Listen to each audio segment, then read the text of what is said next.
Hi, good afternoon. Today I'll be washing one of the bikes because it's quite dusty.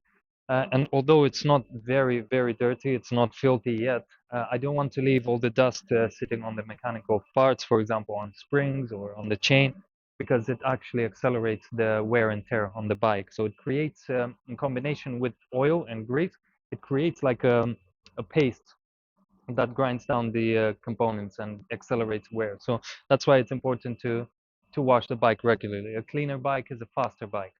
So we are in the car wash at the moment. This is because we do not have a backyard. We live in a block here, but this is actually better because it's super quick. It takes approximately a minute and a half or 2 minutes to wash the bike in this way. So it's quite good. Some car washes in the middle section here, in the middle of the slot, they have a holder for the bikes. This one doesn't have it, so I'm just gonna lean it on the panel, against the panel over there. One of the first steps that I usually take when watching the bike is, if you have disc brakes, it's always recommended to cover the rotor with a bag. I use a bag and a rubber band to cover it, and of course I have it on the other side, so it's a bit difficult. Should have done this the other way around. I'm just showing it to the camera. So when you cover this, you prevent contamination from the sprockets, because if you spray water this way, you will spray water and grease from the sprockets onto the disc rotor, contaminating it and the brake pads. So you don't want that. You don't want to contaminate your disc or the brake pads.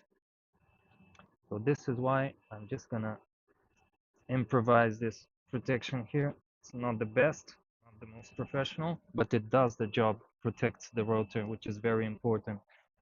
I'm just gonna tie this rubber band around the bag, and then we're good to go. Okay, and the next step you want to take is just to remove any electronic devices or lights that you might have on the bike. You don't want to damage any of them. I'm going to remove the back light and the front light. I will leave the saddle bag on because it's water resistant, so that shouldn't be a problem. And we'll just start the operation. Some people don't recommend this method because there is a risk of spraying water inside your bearings, but I've been doing this for many years and I've never had any issues. My recommendation is to spray water and detergent from a distance of around 30 centimeters away, and don't spray it directly into your bearings, especially if you have loose ball bearings, which I do have on both hubs, on both wheels. I've serviced these recently, by the way, so I definitely don't want any water and detergent getting in there. So, but as long as you spray it from a distance of around 30 centimeters, it should be fine, especially with sealed cartridge bearings, which are the newer ones. So, yeah, let's get to work and get this bike clean. And after I finish, I'll be going for a short ride to dry it out.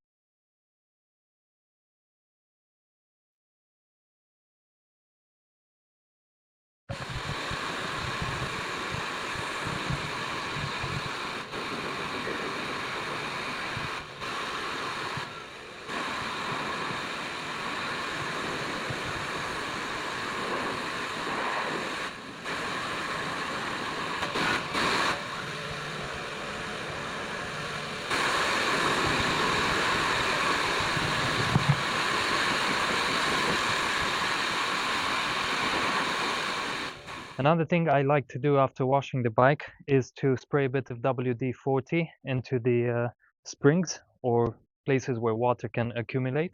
Um, if you read on the WD-40, I'm not sponsored by them, by the way. One of its main functions is that it dries out moisture. So I like to spray a bit, for example, in my shifter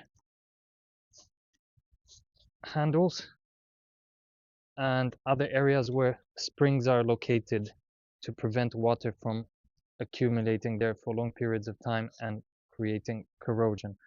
I also wipe the excess with some tissue to prevent any risk of contaminating the brake pads or rotors, which are right underneath. That can be a problem. And these shifters can rust over time because not all the components are stainless. For example, the levers themselves, they are made of carbon fiber on some models or other composite materials.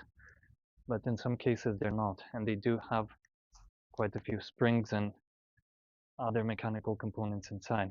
Another area where you might want to do this is the rear derailleur, but you also want to be very careful, especially if it's a bit windy.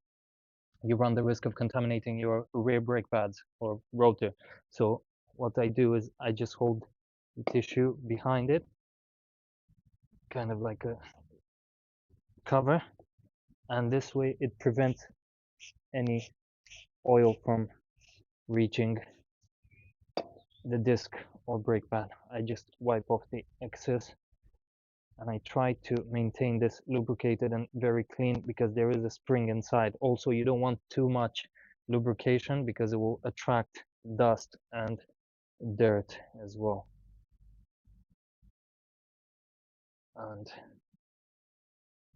the next step in this case will be to go for a ride to dry the bike, and after that I will apply some new lubricant on the chain because I try to time it so that it requires a fresh lube straight after washing. So in this case, for example, I've done approximately 150 kilometers with this chain lube, so it's right on time. It's time to replace it. I'll be doing the drying ride with no lube. I'll try to make sure it's not too long because that's not good for the bike. So I'll probably ride a few kilometers fast to dry it, and then I will apply some fresh lube once the chain is dry. So yeah, thanks for watching the bike with me, and I'll see you in the next video. Bye.